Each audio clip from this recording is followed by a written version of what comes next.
This is Wildcat Country. It's only right. The ball's in his hands. A milestone victory for Arizona. Simon says championship. All the inside scoop on U of A athletics. It's up for the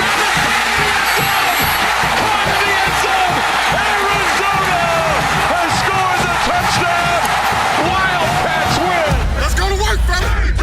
Welcome to another edition of Wildcat Country, powered by Backcourt Marketing. I'm Eric Cohen, along with Shane Dale, and well, Shane, it's just one of those weeks. I mean, we had a special podcast on Saturday night. If you didn't have a chance to take a listen to it, if you're obviously listening to this one, but didn't have a chance to listen to the last one, we had a great interview with Barrett Baker, former special teams captain of the Wildcats after that Colorado debacle. And Shane and I are not going to sit here today and recap the Colorado game once again, because that's what that previous podcast was all about, and really there wasn't anything good to say about the game. Really good show on tap today. We're going to be joined by our buddy Jeff Dean, who is the voice at Arizona Stadium and McKale Center, to talk Wildcat basketball. So, Shane, let's get right to it. We're not ones to sugarcoat things. We pretty much call it like we see it. We're not paid by the university. We, tell it as fans from a fan's perspective. The latest scuttlebutt, let's say, amongst U of A fans this week is Jedd Fisch should be on the hot seat. Your initial take as to those rumors or the scuttlebutt after 6 games? When you say scuttlebutt, is that by anyone beyond you? Or have other people been talking about this, about firing after year one? This is predominantly on Twitter and message boards. Okay. That's stupid. Mm-hmm. That's stupid. I know it's been a tough season. I know that it looks like Arizona's regressed in certain areas. I think losing your 2 top quarterbacks definitely doesn't help. But this was always going to be, I think, a 3-year thing, at the very least 2 years. Okay. I know people are frustrated. We're at the top of the list of people frustrated. We'd love to do a podcast after a win. For goodness sake, we have a sponsor we'd love to be able to promote after a win. Okay. So I get that. But you have to give the guy time. You have to give time to get his guys in there. Arizona's projected to have a handful of athletes, at least 3 or 4 guys coming in next year, who I would say are all more talented than every other player except maybe 1 or 2 on this roster. Okay, so we have to be patient about it. Yes, I'm frustrated with some of the play calling, some of the decision making. We went over the goal line plays against Colorado that didn't work out. I think, again, a lot of it has to do with Jedd Fisch realizing, I don't have very good players and I can't call the things I usually call. I think he's kind of getting into I think here's what I think. I think Jedd Fisch has a little bit of an ego, and I'm not saying every coach does. Everyone does. We all have egos. And I think that he has had a lot of success calling plays for a long time with talented athletes, both at the NFL and at the collegiate level. And he's struggling this season because he doesn't have those guys. He has guys that are working hard who have bought into what he's saying. Mm-hmm. But if you don't have the talent, you don't have the talent, save for a few guys. At least on the offensive side of the ball is what I'm talking about. So I think he's getting hit by that dose of reality, along with the fact that he's a head coach for the first time. All these guys are playing for them for the first time. He's coaching them for the first time. So I don't want to make it sound like I'm making excuses, because I would like to have seen Arizona win at least 1 game this year. I think if anyone but Will Plummer started against NAU, we would have had that. And I think you pointed that out before I did. And I think if Jordan McLeod had started the last couple of games, maybe we'd be talking about a second win. But you can't. The last thing I want to do, the only thing to me worse, Eric, than the 18-game losing streak is the idea of starting over again next season. Yes. I don't think we can do that. All right, Shane, here's where I'm going to agree with you. I think it's a stupid take to say Jedd Fisch is not the right guy after 6 games. I will give you that. I don't like his play calling, and I'm not going to necessarily blame that all on personnel. Now, there are also rumors out there, once again, on message boards or social media, and you can one of the players' dads has alluded to some things, an offensive player's dad, let's say, that the team, if Gunnar Cruz had continued to be the quarterback at Arizona, the team was not behind that. And you would not have seen some guys give max effort because Gunnar Cruz was afraid to throw the ball down the field. I think we saw that a little bit toward the end, the UCLA game. You could just see the dejection among the players there. And I think even Barrett Baker, who we had on last weekend or after the game last week, is sort of, I think he agreed with that. I think I don't want to put words in his mouth, but I think he agreed with that take as well. But Shane, if you're Jed Fish, how do you not see that? How are you turning a blind eye to that? The fact that your offensive playmakers don't want the quarterback on the field. I think he's in the middle. He has to choose between some very unattractive options, and I get why he's stuck with Gunnar Cruz. I said it last week, Eric, and I still feel this way, but I'm not going to get my wish. I didn't get my wish. I didn't want to see Will Plummer take another stamp in an Arizona uniform because he just wasn't good. At least we saw something good out of Gunnar Cruz the first game of the season. So I was hoping we'd see more of that in this game. And I think if he threw the ball a little bit better, you wonder where it starts, Eric. Does it start with the players not believing in him or him not believing in himself? I don't know. I guess for better or worse, that's not a concern anymore because he's out for the season. We wish him a speedy recovery along with Jordan McLeod. He'll never play at Arizona again. I can almost promise you that. I would certainly say that Jordan McLeod has a much better chance of playing at Arizona again than Cruz does. But Shane, does the offensive coaching staff not look around and see the fact that the guys don't want to play with Gunnar Cruz? Well, what do you do? What do you do? If you evaluate and you say Gunnar Cruz is the best guy, then do you look at the players and say, okay, well, you guys really want him instead, so we'll go with him? I don't. You have to have some sort of control as a head coach. How do you evaluate that the guy is the best guy when he's afraid to throw the ball down the field? And I mean, listen, I don't think Plummer's that great. I've said that from spring ball on. But at least he'll throw the ball down the field. He will try to make plays. Gunnar Cruz was his first pass in the UCLA game, replacing McLeod. He short hopped a pass at the line of scrimmage. Oh yeah, he definitely had the yips. He did. I think it was over for him. But you know what? To me, Eric, that says more about Will Plummer's ability or lack thereof. Is that Jed Fish still thought he was a better option? I still thought he was a better option going into that game. And I think if Gunnar Cruz had started the NAU game, maybe he would have gotten more confidence back and they would have won that game. I'm not saying that Gunnar Cruz would have been the guy long term or anything, but I don't know. I think the second guessing, it makes me tired, Eric. Shane, the problem when players don't give it their all, when a certain guy is under center, and the fact that the coaching staff doesn't matter if he's the better player or not.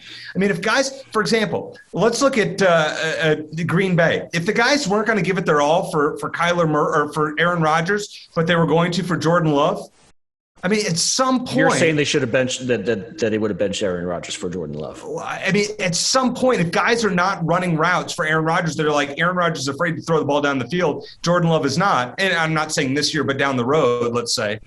At some point, you got to make a move. You can't let the players call the shots, Eric. You're the head. But if your guys are not going to give 100%, and that's what has been alluded to here, and that's where I fault Jed Fish. How did you not realize that Jordan McLeod was the best guy on your team right out of camp? How was he we're just going to disagree on this, Eric, because I still think it comes back to the fact that Jordan McLeod missed spring ball. That's what I think. But look, you and I aren't going to agree on it. You can go ahead and give your side, but I want to talk about Jamari Joyner because we touched on it last weekend. Jed Fish was asked during Monday's press conference, has there been any thought or discussion of moving Jamari back to the quarterback room? And I'm going to give Jed Fish's answer verbatim. Okay. All right. Said, we'll meet with him separately. I think his position of receiver is necessary for him right now, and I agree. But I think that there's going to be some opportunities that we can help bring him along to be able to be serviceable if the time comes that we would have to do something like that. To me, and this is one of the reasons I made a bold/stupid prediction on Twitter that Jamari Joyner would be the starting quarterback by homecoming, November 6th, is that I think that Jed Fish realizes this is not an ideal situation. I haven't seen Jamari Joyner at quarterback. I haven't played him at quarterback, at least not at the beginning of the season. I didn't have that in mind for him. But we may have to go this route if I want to get a win as head coach before 2022. I think he's being realistic about it. I think he knows what he has or doesn't have in Will Plummer and all the walk-ons behind him. And I think that barring a great performance from Will Plummer on Friday, and I'd love to see it, I think we're going to see Jamari Joyner as Arizona's starting quarterback within a couple of weeks. All right. So why I don't think that's going to happen is as much as I wish you were right. First of all, I pray that you are right. Jamari Joyner is not 100% healthy, apparently, after the foot surgery he had in the offseason, or he's not quite back up to his normal up to par, up to 100%. He has not played the quarterback position in 4 years. Mm-hmm. So it would be very hard with no bye week to give him the full complement of reps. With that said, there's no point in having wide receivers if you don't have a quarterback that can get him the ball. Right. So I think if we're going to see how good a coach Jed Fish is, if your prediction comes true, because if he were to make this move to Joyner, you have to do something different. You have a mobile quarterback who, maybe he's at a higher percentage than I think he is. I still think he's like 85, 90%. And what do you do with the offense? Joyner's a mobile guy. You can't keep him as a pocket passer. Same thing with Will Plummer. You can't keep him as a pocket passer. This is not Gunnar Cruz. You got to let him get outside the pocket. This is where Jed Fish has to modify his offense. Yep. And I think that one of the big few antidotes to a poor offensive line, which Arizona has, and now a couple of injuries on top of that. They have two guys who are game time decisions for Friday, is having a mobile quarterback, having a guy who can make plays with his feet. You have to have that option, I think, in order for – Will Plummer can do that to a certain extent, but I think Jamari Joyner would be a little bit better in a situation. Again, I don't know if Jamari Joyner is going to be any better than anything we've seen. I have no idea. Like you said, he hasn't played the quarterback position in years. But I think at some point – forgive the I'm just going to say it. I think Jeff Fish is going to go balls to the wall and say, look, we're going to go 0-12 regardless. Let's at least try something different, and let's give this guy a chance to play the quarterback position. He was a top 20 national or number 22 ranked. That was 4 years ago, Shane. I know. I get it. You're right. I get it. But to me, it's like, okay, enjoy Will Plummer if you don't want to see Jamari Joyner. I think you're going to see him at times against Washington. I'm not coming out and saying Jamari Joyner is our savior. He's going to come and win them games. But I think at some point you're going to have to give that a try, because Will Plummer is not good. I can't mention the guys behind him are any better. I would like to at least see that opportunity given to Jamari, assuming that he wants it. At what point, and then we'll go fully into the Washington game. I want to circle back on our initial discussion. At what point would Jed Fish get on the hot seat, in your opinion? What needs to happen for that to happen? Not this year, but at what timetable would you look at that? Is it a 24-game losing streak or whatever it is? I would say toward the end of 2022, if he hasn't been able to generate at least a couple of wins with this team. Yeah, I was thinking back. I actually looked back to Brent Brennan's record, because I know a lot of us wanted Brent Brennan instead of Jed Fish, and maybe a lot more people do now.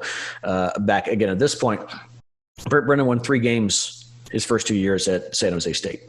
It can take a while to turn a corner. And I go back to the Washington example in 2000. I think it was 2008. They went 0-12. They won 6 games a couple of years later. It's not always the same situation. It's not always apples to apples, but it can happen. You want to cross sports. Someone in my Twitter feed pointed out what Adia Barnes had to work with a few years ago, 6 games. So as bad as it's getting, as frustrating as it is, I think right now the most painful thing is that we're the laughing stock of college football. Right. And all you got to do is win one game. Win one game. Win one game. And we thought it was going to be NAU. Okay, go be NAU. Go 1-11. We'll live with it. Yep. They couldn't even do that. Nope. And now we have to hear about the worst losing streak in college football. We hear it from our neighbors to the north all the time, or our neighbors right around here in the valley where we live all the time. We're going to keep hearing about it, especially if ASU thumps us again in the Territorial Cup game. I think that's what their frustration is. I think even one win would, and I think fans would try to see a lot more positives. And there are some positives in there. Even a 34-0 loss to Colorado, I could point out. There's no positive. Offensively, there's no positive. Offensively, I would agree. Right. Outside of Jalen John. Okay. Who ran the ball pretty well. Fair. And Drake Anderson sounds like he's not going to play on Friday, so that's another injury. But no, I would agree with you. I think it's unfortunate because I saw some statistic about, and I'm going to butcher it, how like Georgia and Arizona are actually similar in terms of allowing a certain amount of yards per game, and yet Georgia's, obviously undefeated and right. Arizona can't win a game. I like what the defense is doing for the most part. I mean, listen, Gunnar Cruz, once he, the block punt was bad, 6-0, the block punt happens, and Gunnar Cruz breaks his thumb, it stays in the game, throws a pick, and it's 20-0, and then things spiral. Okay, fine. The defense did a pretty good job there for basically 3 quarters, before those 2 unfortunate plays, which were not their fault. I just, at this point, going up against a rock-solid defense that Washington has, I think Arizona will be lucky to score this week. I'm going to say that. If you can't score against Colorado, I think we're now going to talk about when will the Wildcats score another touchdown, because it may be next week against USC. I am, as of the time of this recording, and maybe I will think about it before the end of the show, I am having trouble thinking that Arizona's going to score this week against Washington. Well, should I offer some false hope like please. I always do? Yes, sure. Please, okay. Please do. Yeah. Well, so in some categories, Washington really isn't much better than Arizona is, which is surprising. They were supposed to be a top 25 team this year. The teams are about the same in total offense, almost identical in rushing yards per game and per carry. Neither good, but about the same. One big difference is Washington is very good in the red zone. They've scored a touchdown on 11 of their 16 trips inside the 20-yard line. They've scored on 100% of their trips inside the 20, 16 of 16. They're the only team in the Pac-12 to have done that. But in total yards, rushing yards, they also only have 10 takeaways this season and 9 sacks. Arizona has 7 and 8 respectively. So they're similar there. Arizona is not, I think we do agree, Arizona's not good enough to win without winning the turnover battle outright. And Washington's quarterback, Dylan Morris, has the second worst passer rating among all eligible Pac-12 quarterbacks this season. The only eligible quarterback with a lower rating is Gunnar Cruz.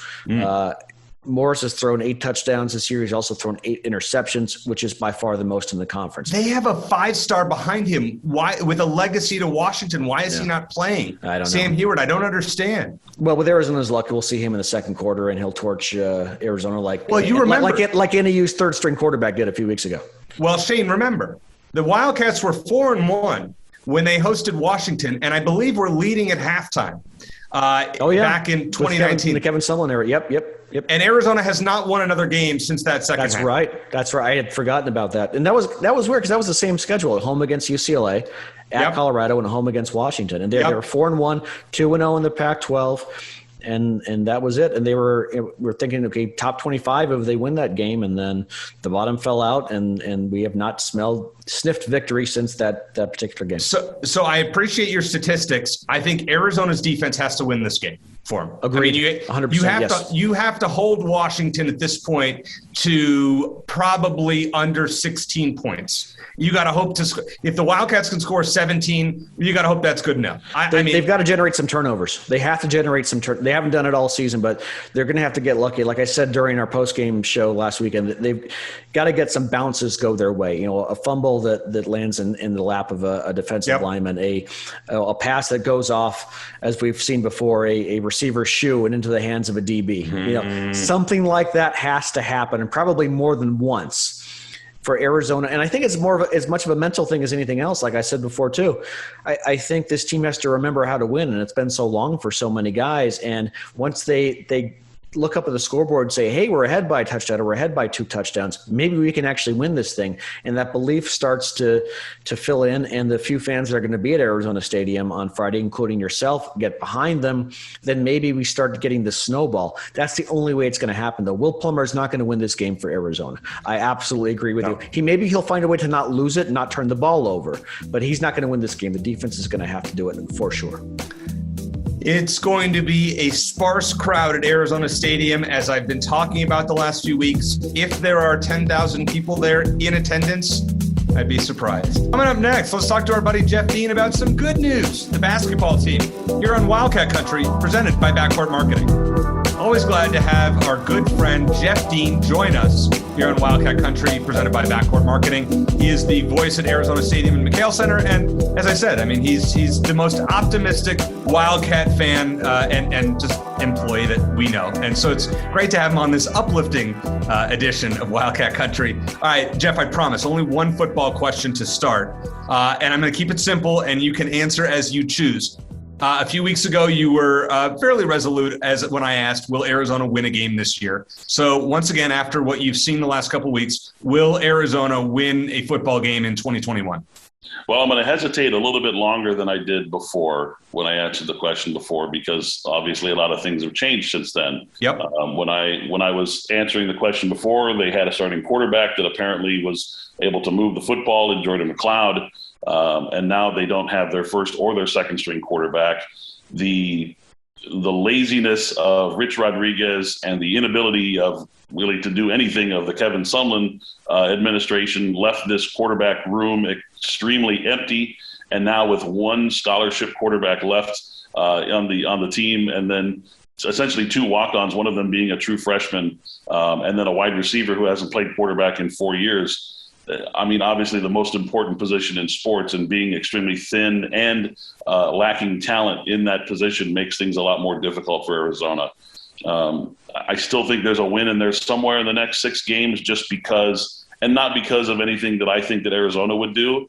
It's just because of college football, and it's just the most unpredictable thing on planet Earth, and you just never know what's going to happen week to week. So if Arizona does win, it's just because of it's an emotional game. Things happen. Young players make mistakes, and Arizona could slip into a win somehow that way.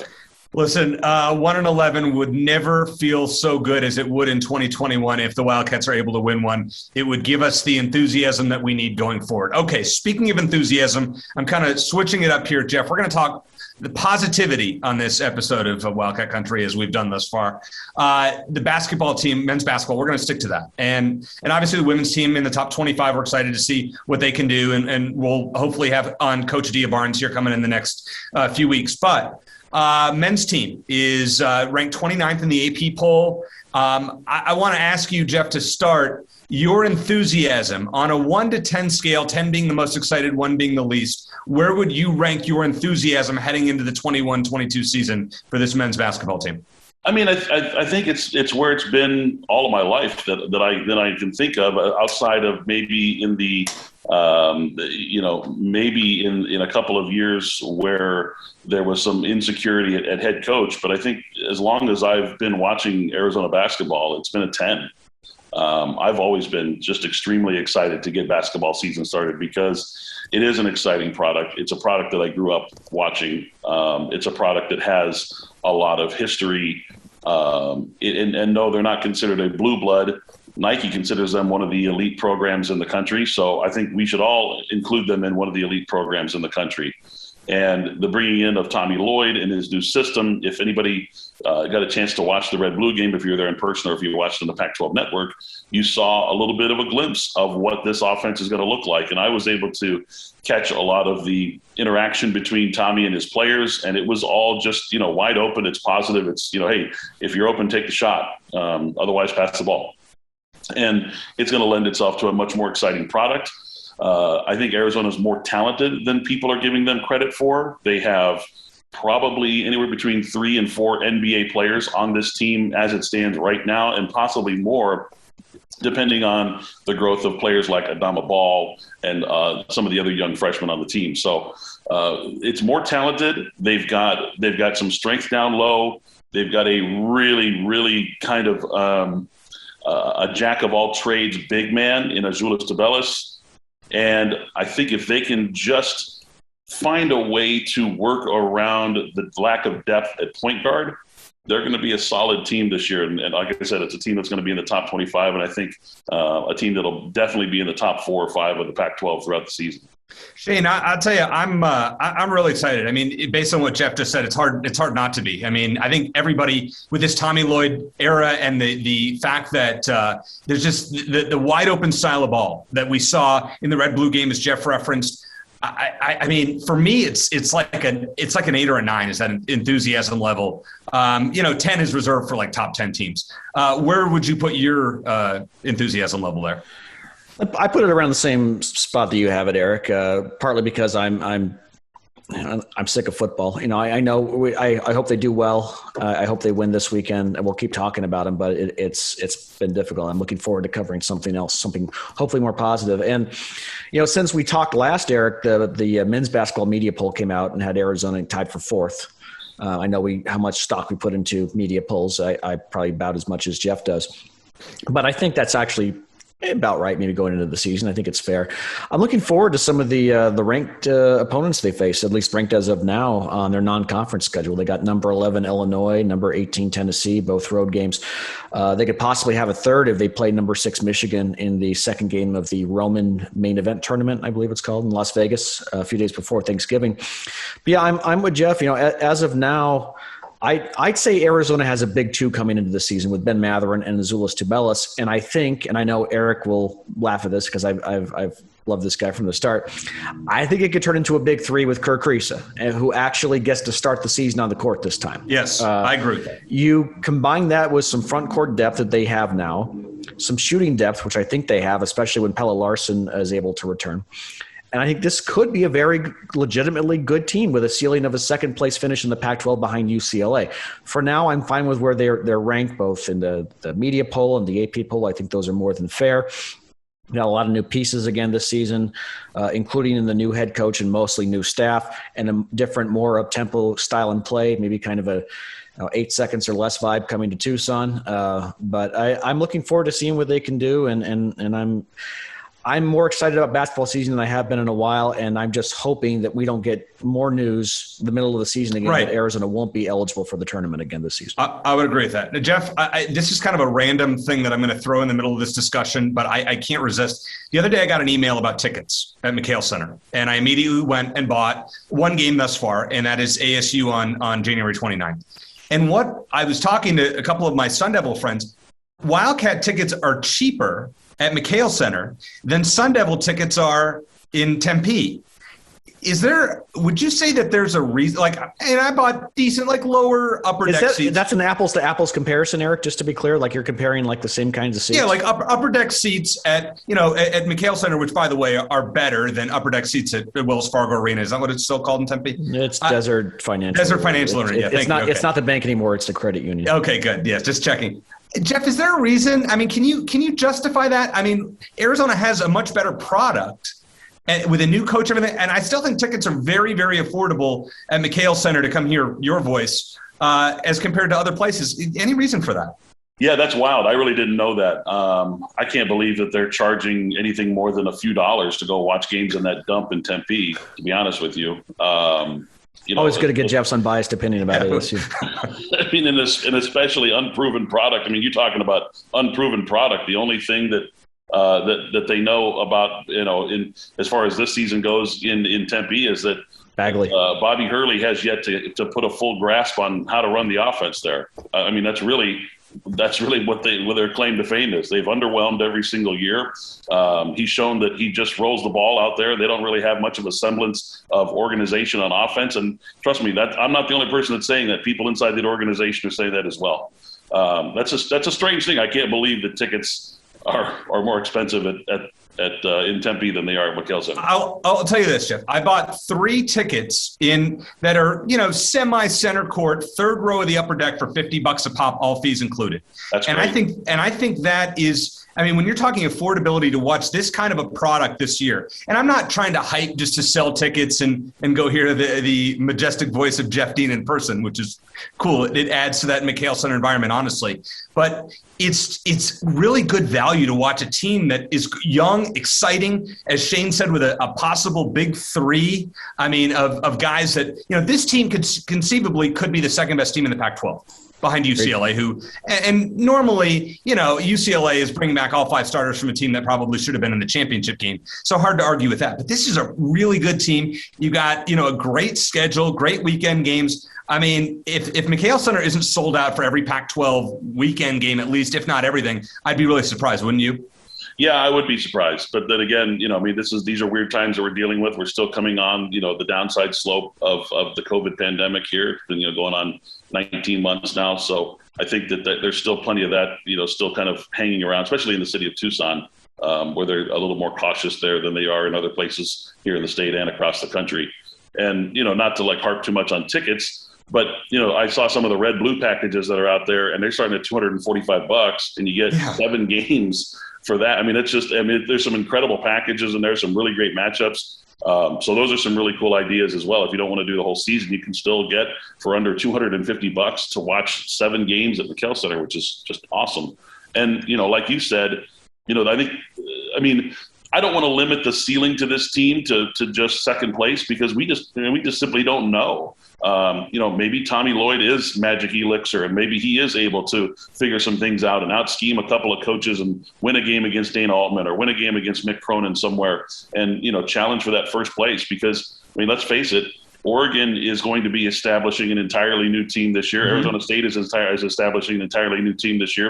UCLA is extremely talented, and they're bringing back a ton of guys from last year's Final Four team. But that's not to say that they're unbeatable. There's still plenty of things can happen. It's a long season, and there's plenty of stuff that can go on throughout the year. If Jaime Jaquez goes down to an injury or something like that, or they're not getting bench play like they should, and they're having to overwork the guys in minutes at UCLA, you just never know. So, I don't want to just limit them to second place ceiling, because I do think that this team is good enough, and you never know. Like I said, magic elixir, lightning in a bottle, whatever you want to call it. Matchups win basketball games, especially in college basketball, and you just never know what could happen around the corner. Shane, when you think about Tommy Lloyd coming in here as, the new guy taking over for Sean Miller, who essentially took over for Lute Olson, I know there was a year or two in between, what are you concerned about his lack of head coaching experience from a journalist fan's perspective? Or is that, hey, you just ready to see this guy deserves his chance, let's see what he's got? It kind of sounds like, and maybe Jeff could add something to this, but it sounds like he at least partly ran the show in Gonzaga. It seems like I feel like he already sort of has that head coaching experience. I don't think he's coming in like a deer in the headlights in that regard. I also think he's put together one heck of a staff. I was wondering just the other day randomly, because we had Steve Robinson on a couple weeks ago, and he was a great interview. And on the one hand, it looked like a fantastic hire, and I don't know why someone didn't pick him up sooner after he was dismissed by North Carolina. But I'm also wondering, is it just because, like he alluded to, he's older and coaches want younger guys to go out and recruit? But I know the proof will be in the pudding there. I think that they're going to do a fine job recruiting going forward. I think he'll be a decent coach. I think it will take a while for the guys who committed to Sean Miller to not necessarily buy in. I think they're all in with Tommy Lloyd, but just adjust to that style of play in an actual game against actual opponents, not just against their teammates who they've been practicing against for weeks now. But I'm confident enough that Tommy Lloyd will do enough in year one, because I think a lot of potential Arizona commits are taking sort of that wait and see approach. Is he going to be a great head coach or not? Can he help me get to the next level? And I think that Arizona's going to do enough in this season and win enough games, have enough, maybe an upset over a top 25 team or two, maybe even break in the top 25 themselves, to where that burden will be eased, and Wildcat fans, regardless of what happens with these possible NCAA sanctions, will be relieved that at least the future looks bright. And I predict by the end of the season, Arizona fans will feel better about the future of this program than they have in years. I don't know if how good they're going to be this season. I don't know if they're going to go to the tournament. I think they will be if they're eligible. Hopefully they will be, and hopefully these players don't get screwed over for a second straight year going into the season thinking they're tournament eligible. But I'm optimistic about the future of the program. Hopefully the penalties from the NCAA aren't terribly severe. I don't know what they're going to be. But I think Tommy Lloyd's going to do well. I was excited about the hire. I was excited about it when the rumor was that he was going to be the guy. I was just nervous that when it took so long that he wasn't going to be, but I'm glad that they didn't blow it. Yeah, it seems like a great hire as far as for the long term. I mean, this is a guy, I feel like he was at Gonzaga for 20 years. This is a guy that's not leaving Arizona to take another job. He's a head coach in waiting at Gonzaga, essentially. Right. But I mean, this is a guy that like Lute Olson, who stuck around for 25 years, Jeff, something like that. Tommy Lloyd seems like a guy that's going to be here for the long haul, assuming he wins games.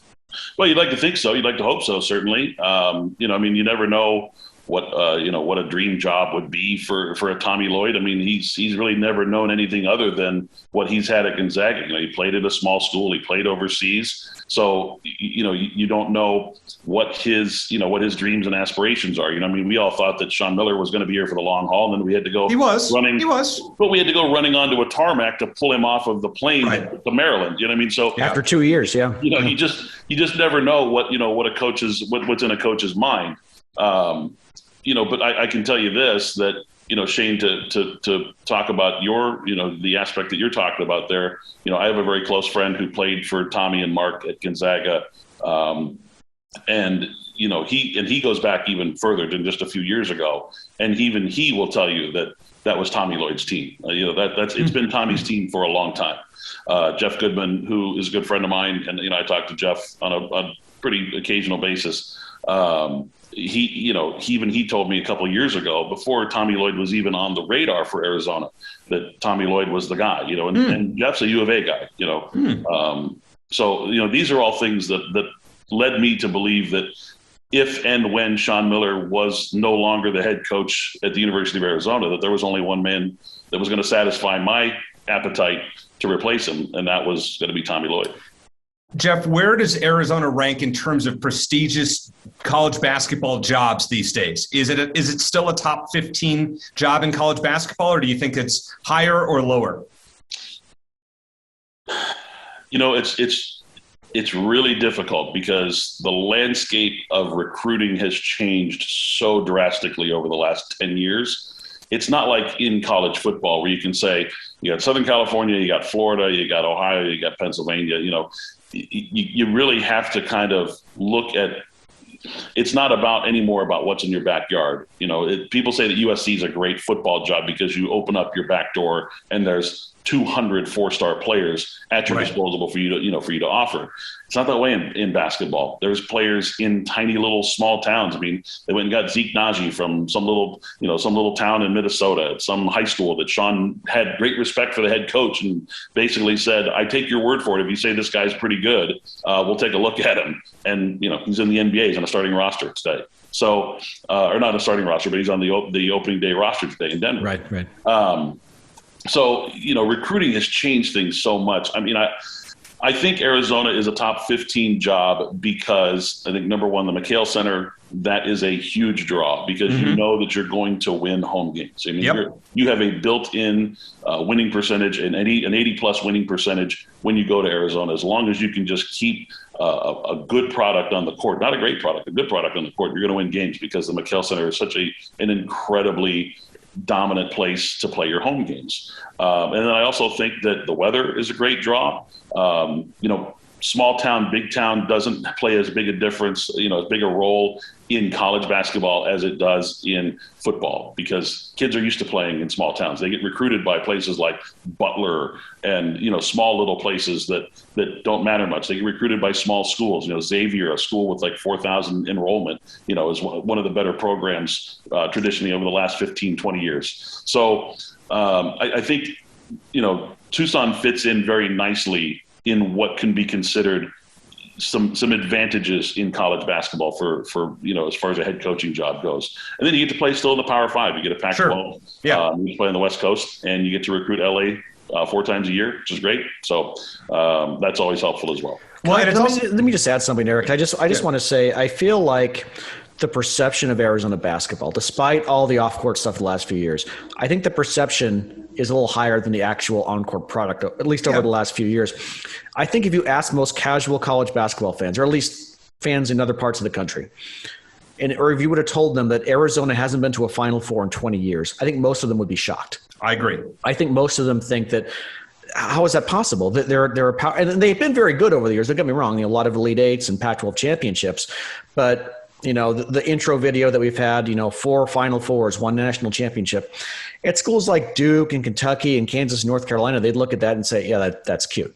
Arizona's up there for sure. I think the perception is they're a top 10, maybe at least top 15 program. But as far as the on-court results over the last 20 years or so, maybe not so much. But as long as the perception is there, I think that's a boost in terms of recruiting. Those four schools, Shane. Those are the elite blue bloods of the sport. I mean, they can roll an offer out there to any 5-star they want and get a verbal commitment if they really want to. And the reason that my response to when was the last time Arizona was in a Final Four? I mean, how often has a Pac-12 team played in Final Fours in the last 20 years? 3 times? Yep. Oregon, UCLA twice? That's a good point. Yep. That's a good point. 3 Pac-12 schools in the last 20 years have played in the Final Four. Well, UCLA was there 3 years in a row in the 2000s. And then last year. So 4 times, I think, for UCLA. And a few years before that.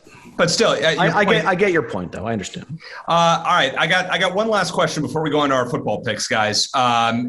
This is kind of a random one, Jeff. I know you got to be careful with your answer on this one, so I'm going to start with you, Shane. Which team do you have higher expectations for this year? The Arizona men's basketball team or the Arizona women's basketball team? Let me answer that in two different ways because I think overall the women's team is going to be better in terms of rankings. I actually think that the men's team might finish higher in the Pac-12 because the most logical reason there is because the Pac-12 on the men's side just isn't as good as on the women's side. The women's side is stacked. I think a lot of people looked at Arizona women being ranked number 5 in the media poll and 22nd nationally and think that that's disrespect.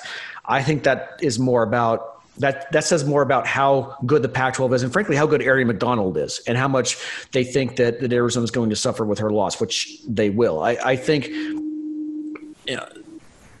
with all due respect to Kate Reese and to other players on that team, there's no one who's going to approach her greatness. Ari McDonald is a generational talent for the women's basketball team. Now, the best teams in college basketball on the men's and women's side find a way to be great every single year and be a potential Final Four team every single year because they recruit that well. And Adia Barnes is maybe on her way there.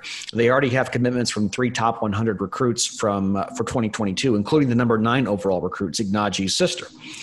But I don't think she's quite there yet. I think she did a good enough job rebuilding and getting transfers in for the season. But I don't think this is the media disrespecting Arizona. I think it's saying, look, Ari McDonald is that good. The Pac-12 is that good. I do think Arizona could exceed those expectations and be a top 3 team in the conference. But I understand the skepticism of that. And I think it's more likely that you'll see the men's team be top 3, top 4 than on the women's side. Jeff, how about you? Women's or men's higher expectations this year? Man, I really couldn't say it much better than what Shane just said. I mean, he echoed. I mean, I agree with everything that he said. Arizona's women's basketball team coming back from the runner-up position, coming out of the Pac-12. The Pac-12 is extremely loaded. It is every year with Stanford, UCLA, Oregon State is really good this year. Those are all top-notch programs that all could find themselves in the Final Four. You lose a player like Ari McDonald to the lottery in the WNBA draft, it's always going to hurt. And Adia has had good recruiting classes. They just haven't been extremely deep recruiting classes, and they're going to get deeper. So we can expect that, to play out. So where there's going to be more top 100 recruits on the team instead of just one top 100 recruit on the team that they rely on. Expectations are high for both, I think. I think for the women's team, the expectation is to get back to a Sweet 16 or Elite 8, win a couple of tournament games, and maybe see what happens. Maybe this team was more than just Ari McDonald. And for the men's team, look, if they're eligible, you have to get into the tournament this year. Period. Yep. End of story. Yep. That's great. You have to. And anything short of that is a failure. Good. Well said, guys. I have nothing more to add on to either of those sentiments. I think you guys are spot on. So coming up next, let's talk a little college football picks for this week the third week in October, I think it is. Third Saturday in October. Is that right, guys? Something like that. Anyway, that sounds better. Go with that. We'll see if Arizona can actually get a win against Washington. Coming up next here on Wildcat Country, powered by Backcourt Marketing. I want to read you a message from Josette, a small business owner in Scottsdale. Josette says, Backcourt Marketing created a social media strategy for all of my gyms. They post engaging content every day and have really brought up the analytics on all of my pages.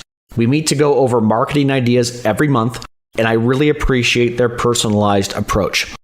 That, in a nutshell, is the kind of return on your investment that you can expect when you trust Backcourt Marketing to fulfill your company's social media needs. This is a company that helps businesses reach their target audience online and build a brand that will crush the competition.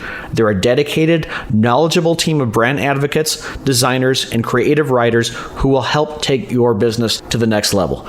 Make sure to get your business noticed. Call 480-744-6173. That's 480-744-6173. Or email team, TEAM, at backcourtmarketing.com to get started. And remember, Backcourt Marketing is the marketing agency for those who love competition. Shane, I got some good news for you and some bad news for me. You mopped up on me yet again. That's 2 weeks in a row in our college football picks. You went 6-3 last week. Now 41-27 on the year. I went a lackluster 4-5 last week. 37-31, and we're picking straight up games. So Jeff, we need your insight here because obviously my picks stink. That's no surprise. Shane whooped me last year, and he's going to probably do it again this year. So we're going to pick all 6 games this weekend involving Pac-12 teams. We'll keep it simple. I got to be careful with my intro for the lead-in of this one. BYU at Washington State. The Cougars now have a new coach because Nick Rolovich decided not to get vaccinated, his choice. And he dealt with the consequences. So now BYU, who's lost 2 in a row, heads up to Pullman, who lost half their staff. Jeff, I'm going to start with you. I really don't know where to go in this game, so give me some insight. Man, this is a situation where the 2 football teams are going in opposite directions. Washington State's winners of 3 in a row. They were on a roll. They're the only team in the North with 3 division wins. And BYU has lost 2 games in a row, have not looked good recently. They just got blown out in their last outing. They're searching for a more consistent offense. They're having real trouble on third downs right now, which consequently Washington State has been really good. Defensively, I think they have the number 2 or number 3 third down defense in the entire Pac-12. Defensively, they've been really good. Max Borghi showed up again last week, ran the ball extremely effectively. And it almost seemed to me like the players – I know that the media was coming to the aid of the players, like, oh, those poor players and that head coach, what a horrible person. But it didn't seem that way to me. I mean, they rallied around him. They dumped Gatorade on him. They propped him up. I mean, they were celebrating with him, and they all knew that it was going to be his last game. So, listen, I don't put much merit into that. I think those players stepped up and played for Rolo last week. I think this week they're in for a letdown, though. I like BYU on the road. Shane? Yeah, I agree with Jeff. I think with or without Rolovich, I'd probably be picking BYU to get back on track and win this game. And first of all, let me just back up and say I would have been 7-2 last week if I was smart and would have picked against ASU in a big game. So that'll teach me. Yes. Unfortunately, we don't have to make ASU picks this week because they have a bye week, and I really wanted to hear Jeff's opinion, so we picked the wrong week to add him for picks. We'll have to bring him back on. I'll still give you my opinion if you want it, Eric. Hey, of course, yes. I would have picked Washington State if Nick Rolovich was still coaching, but I'm taking BYU like you guys. I think the letdown is going to be immense for them, and BYU does need to bounce back. I will say real quick, I think Washington State may come out fired up like Arizona did the week after Mike Stoops was fired, but I'm just going to go with I wrote in my notes here, I'm going to go with the Cougars without narrows it down. I'm going to go with BYU to get their act together and win on the road. Yeah, but Shane, there is no double Eagle flex walking through that door to their rescue like there was for Tim Kish against UCLA. Touche. Colorado goes to Cal. I think this one's an easy pick, guys. I think Colorado stinks. I don't care what they did last weekend. I'm going Cal. Just keep it simple. 2 bad teams. Shane, would you agree with me? It doesn't seem to matter who Cal plays. They're going to lose, and they're going to lose by single digits. So I'm going to take Colorado. Riding the momentum of last weekend's win to go into Cal, and they came off a bye. They found a semblance of offense. At Arizona's expense, of course. I'm going to go with the upset. I'm going to go with the Buffaloes. 9-point underdog. Shane's going out right there. Jeff, which side are you taking? I think the Colorado Buffaloes found some mojo. I think the Arizona Wildcat performance unlocked something in that freshman quarterback, and they found a lot of confidence there, and they're going to be riding that wave. Meanwhile, Cal just continues to get kicked in the teeth.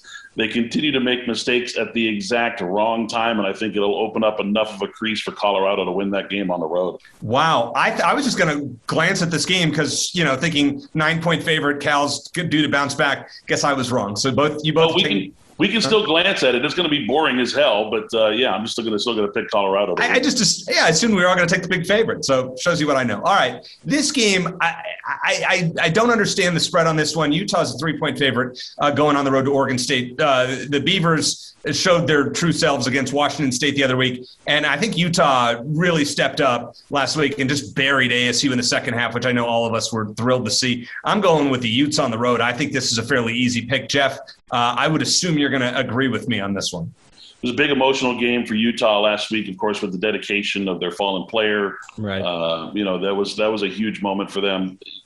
College football is a very emotional game played by emotional young men. So I wasn't surprised to see them come out and stumble a little bit and then find themselves and put a whooping on ASU in the second half. they won't need to stumble against Oregon State. Oregon State is kind of a one-trick pony at this point. If Utah can win the line of scrimmage, and I think they will, I think they'll win a close game. It's going to be closer than people think, but I think they win a close one against Oregon State. Shane? Yeah, a road game against Oregon State isn't just a trap game at this point of the season like it usually is, because they're a decent team, likely headed to a bowl game. But I just think Cameron Rising and the Utes just have it rolling too well right now. I should know better than to keep picking road teams, so I'm going to go with Utah as well. So impressive in the second half, outscoring ASU by 28-0. Both Arizona teams got outscored in the second half last Saturday, 28-0. And I think Shane said it best on Twitter. It was something like, hey, it made us feel better that we were in unison with ASU. Yeah, talent's pretty much the same, Yeah, clearly. Yeah. Okay. Totally. Really, really interesting game here. A really disappointing USC team that can't seem to win at home, even though they get Arizona next week. And Notre Dame, who has struggled lately. Two teams not really performing up to their expectations. Game is in South Bend. I'm taking Notre Dame, but I am not confident in this pick. Shane, you taking another road team? No, I'm going to go with Notre Dame, but I'm kind of with you, Eric. I think it's going to be closer than maybe some people think. It's actually only a 6.5-point spread, but I think that's about right. I actually think it's going to be a close game. I think Notre Dame had to rally late, let's remember, against a couple of unranked teams already this season just to stay in the top 25. So I'll take Notre Dame, but I think it's going to be close. Jeff? It's an interesting matchup here, because you've got Notre Dame, who I thought was ranked way too high for as good as they were this season. I mean, I didn't expect much out of Notre Dame. They're completely rebuilding their offensive line. They had to still kind of figure out what they're going to do at quarterback, whether they're going to play the freshman or play Jack Cohn, the transfer from Wisconsin.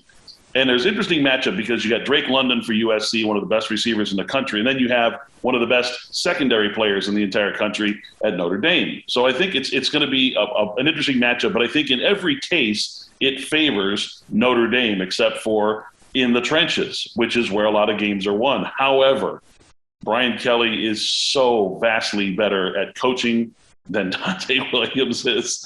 So I like Notre Dame big. College game day is in the Pac-12 for the first time in a while, and it's kind of an odd game. This is a really weak week of schedules because there's just no great games outside of I guess Oregon UCLA is the king game this week. I really don't know what to do with this game. I don't buy much in Oregon. I'm taking UCLA, but not confident at all. Jeff, I mean, you've seen both these teams. Arizona's played both these teams fairly close. Where are you going with this one? This one's really tough to pick because it's almost like both of these teams just can't get out of their own way at times. Oregon needs to figure out what they want to do offensively with Anthony Brown at quarterback if they're going to let his father continue to dictate who plays. And UCLA needs to figure out what they are defensively because, for all season, they've been the worst passing defense in the entire country, in the entire Pac-12. They need to figure out how to fix that because if they don't, they're going to get chewed up and spit out eventually. They're just lucky that this is not a great quarterback or a great offensive year for Pac-12 teams because a lot of quarterbacks and a lot of teams are struggling offensively this year in the Pac-12. I'm not exactly sure why, but I'm going to take Oregon on the road here in the Rose Bowl. I just think that somewhere, some way, Kayvon Thibodeau makes a big play against DTR and changes the tide.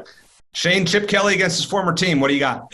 Yeah, I don't think he's good enough to be called DTR. I'm still calling him Dorian Thompson-Robinson. And a couple of weeks ago, I would have picked UCLA, not thought twice about it. Not impressed with UCLA during their visit to Tucson. I think Oregon's defense will be a headache for Thompson-Robinson all game. Not especially impressed with Oregon either, but I think they win on the road. Yeah, well, fade my picks because if the way Shane's going and the fact that Jeff agrees with him, you should probably fade Cal and UCLA. All right, the game of the weekend for some, I guess, Washington at Arizona Friday night. Once again, Arizona's all over ESPN. I had a friend say to me today, why is Arizona always on ESPN? Great scheduling, guys. All right, Jeff, I know you don't want to make a pick on the game. Just give me one key as to how Arizona can keep this game close. They're going to have to be inventive. Let's be honest. Offensively, they have to be inventive, and defensively, they have to be absolutely solid, not play over their skis. They have to play within the framework of the defense. Just do your job, as Jed Fish said, and I think they'll be okay. Washington's offense is not good at all. If they can keep the running game down a little bit, I think there's a matchup situation here. Washington's strength defensively is their secondary. If Arizona doesn't throw into the teeth of that secondary, I think they have a good shot at keeping this game close. And who knows? A kick comes down to it at the end of the game. You never know. Shane, give me a score prediction. Washington at Arizona, the underachieving Huskies, who I thought would win the Pac-12. Whoops. Yeah. This is the third straight game in which I think if Arizona plays to its full potential and cuts out the mistakes, they absolutely can win. Not picking it until I'll believe it when I see it. Like I said, I don't believe in Will Plummer. I'm going to take Washington to win 28-10.